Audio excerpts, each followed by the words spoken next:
Hi, this is Sandra. Hi, it's Peter. And we're medievalist.net, and today we're going to talk to you about the Game of Thrones Episode 4, Cripples, Bastards, and Broken Things. Yes, we have Jon meeting a new friend on the wall. We have Ned searching out for possible killers. We have Tyrion heading back south and getting a surprise. And we have Daenerys. Asserting herself. Yes, let's start with her.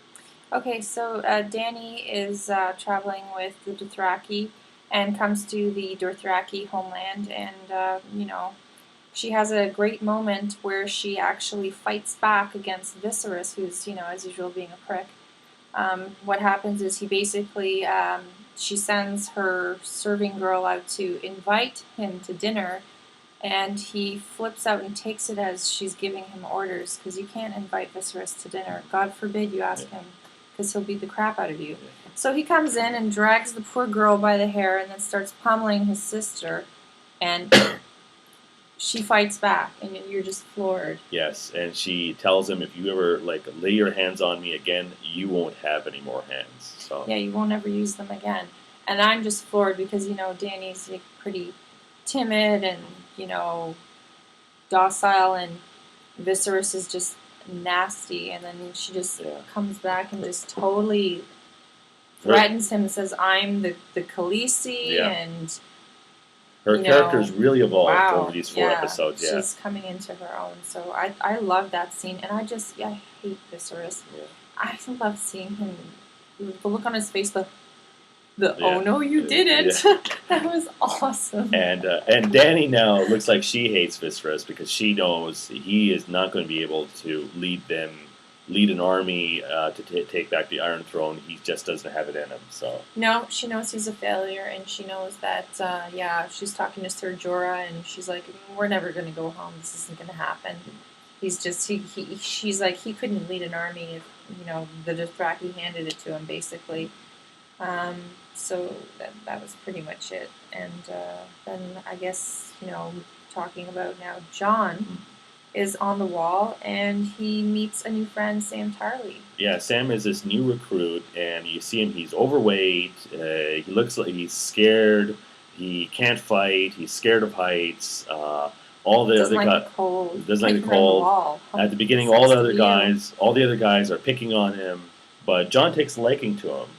Yeah, well, Jon's an upstanding guy, Jon being who he is, and he decides to come to Sam's defense, and he threatens the boys, and he's like, don't touch him. And, because Sam won't fight back, Sam doesn't want a sword fight, and we find out the really sad circumstances as to why he's on the wall. His father basically, on his 18th birthday, said, give up all your lands and titles, or I'm going to kill you and make it look like a horse riding accident, and that's what I'm going to tell your mother. I was like the most. Yeah, that was so sad. That was brutal, you really feel for Sam, and I'm really interested to see how his character is going to develop. I'm not sure yet if he's going to be someone that's going to get killed off fairly quickly, because he doesn't look like he's someone that can last a wall, or he could be this great little sidekick character. So, but. Okay. Yeah, I'm not saying anything about that. I don't want to ruin it. I really wish Peter had read the books. Okay. Anyways, but I really enjoyed those scenes, and I did enjoy the scene where Jon and Sam are having the nastiness of the winters explained to them, and how if you're stuck beyond the wall and you get caught in a blizzard, you end up eating your horses and then possibly your comrades. Kind of grisly, yes, yeah. It looks, we keep on hearing more and more how difficult the winter is going to be. So, really building up the suspense on that. Yeah, Peter can't wait to see people dying. Yes. Anyways, so that was an interesting scene, and I love Jon. Like, my hatred for Joff is balanced by my love of Jon. Like, I just, yeah. I just think he's a fantastic character and just all around big guy. Also, and now moving on to Ned and his snooping. Yes, he's trying to figure out what happened to Aaron, and also what happened to his son Bran. and he's doing a bit of investigation. Comes across a book. We're not sure yet what possible meaning it But the has. history of the kings, and it doesn't really give much information.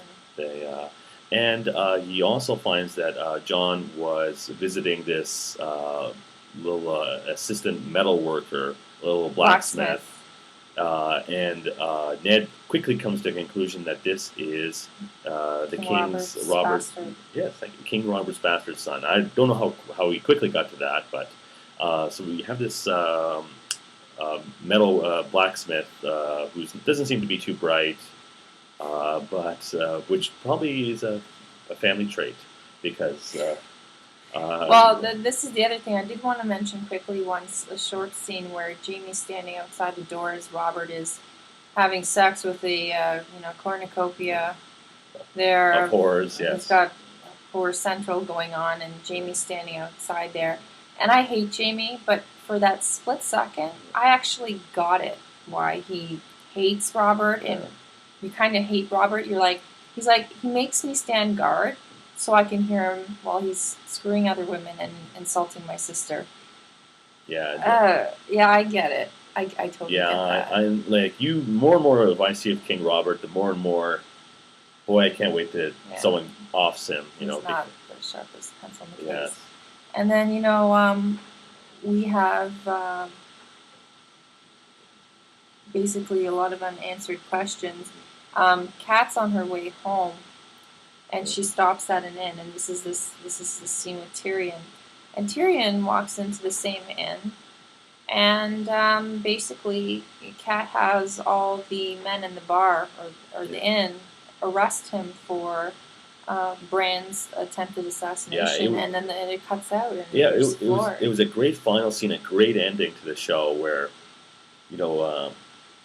she is telling all these people around her, how they're great service to her husband and all their family connections, and gets them all riled up, and then says, "This is the guy that tried to kill my son, my 10-year-old son in my house." Yeah, they all come and they pull their swords out, and then Tyrion's like, "Oh snap!" Yeah. The look on his face is like, "What?" and they basically. And it looks like he's going to take it back to Winterfell, where he doesn't really like it there. So he's going to, meet the King's justice, which is, it's harsh. Choppity chop with your head. So we'll see what happens to poor Tyrion. I like Tyrion. Yeah, he's bitter.